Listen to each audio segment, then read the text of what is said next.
السلام علیکم ورحمۃ اللہ وبرکاتہ۔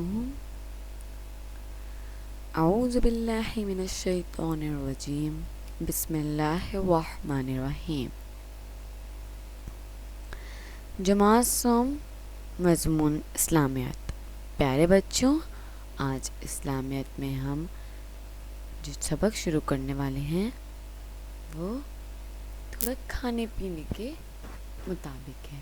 یہاں پہ آپ کو چیزیں دکھ رہی ہیں کہ ہمارے پاس کھانے پینے کی بہت سی چیزیں ہیں، جیسے کہ دودھ، سیب، مکھن، انڈے، سبزیاں اور گوشت۔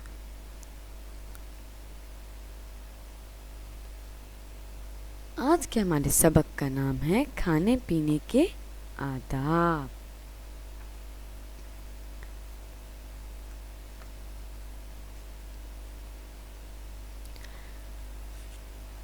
کھانے پینے کے آداب۔ آپ نے قسم قسم کی چیزیں کھائی ہوں گی، مختلف قسم کے پھل، بہت سی سبزیاں، گوشت، انڈے، دودھ اور اناج وغیرہ۔ کسی کا مزہ میٹھا ہوگا، جیسے کہ کچھ پھل ایسے ہیں جو میٹھے ہوتے ہیں، کچھ چیزیں ایسی ہیں جو نمکین ہوتی ہیں، کوئی رسدار ہوتا ہے تو کوئی خشک۔ یہ جو مزے مزے کی چیزیں ہیں، یہ سب چیزیں اللہ تعالیٰ نے ہمارے لیے پیدا کی ہیں۔ ہمیں زندہ رہنے کے لیے ان کی ضرورت ہوتی ہے، ان سے ہمارے جسم کی پرورش ہوتی ہے اور ان چیزوں سے ہمیں طاقت بھی ملتی ہے۔ بچوں، اللہ تعالیٰ نے اتنا بہت سا اور اتنی قسموں کا رزق پیدا کیا اور پھر فرمایا وَكُلُوا مِمَّا رَزَقَكُمُ اللَّهُ حَلَالًا طَيِّبًا وَاتَّقُوا اللَّهَ الَّذِي أَنْتُمْ بِهِ مُؤْمِنُونَ۔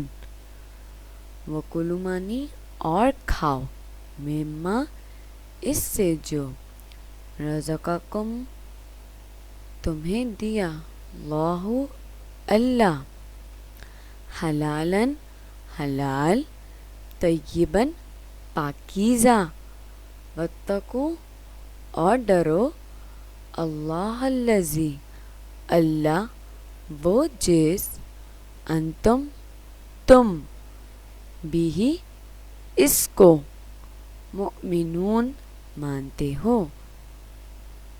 ترجمہ، اور جو اللہ نے تمہیں دیا ہے اس میں سے حلال اور پاکیزہ کھاؤ اور اللہ سے ڈرو، وہ جس کو تم مانتے ہو۔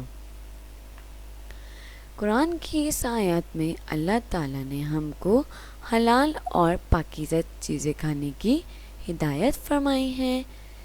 جس چیز کی اللہ تعالیٰ نے اجازت دی ہو وہ حلال کہلاتا ہے، اور جس چیز سے منع فرمایا ہے وہ حرام ہوتا ہے۔ حلال چیزوں میں فائدہ اور برکت ہوتی ہے، جبکہ حرام چیزوں میں نقصان اور خرابی ہوتی ہے۔ ہمارے پیارے نبی صلی اللہ علیہ وسلم نے ہمیں حرام اور حلال چیزوں کے بارے میں بتانے کے ساتھ ساتھ کھانے پینے کے آداب کی تعلیم دی ہے۔ ہمارے پیارے نبی صلی اللہ علیہ وسلم خود ان طریقوں پر عمل فرماتے تھے، اور آپ صلی اللہ علیہ وسلم نے تمام مسلمانوں کو بھی ان کی تاکید فرمائی۔ اس میں ہمیں بتایا ہے کہ کون کون سی چیزیں ہمارے لیے حلال ہیں اور کون سے کھانے پینے کی چیزیں ہمارے لیے حرام ہیں۔ جس چیز کو کھانے کی اجازت ہمیں اللہ تعالیٰ نے دی ہے وہ ہمارے لیے حلال ہے، اور جس کھانے پینے کو ہمیں منع فرمایا ہے وہ ہمارے لیے حرام ہے۔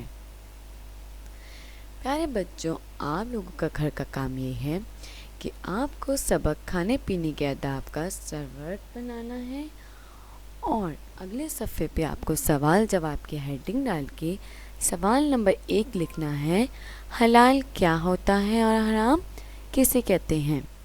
اس کا جواب میں نے ابھی آپ لوگوں کو اچھے سے بتایا ہے۔ اب اس کا جواب آپ نے اپنے الفاظ میں لکھنا ہے، اور چاہیں تو آپ لوگ کتاب کی مدد بھی لے سکتے ہیں۔ جزاک اللہ خیروں بچوں، خدا حافظ۔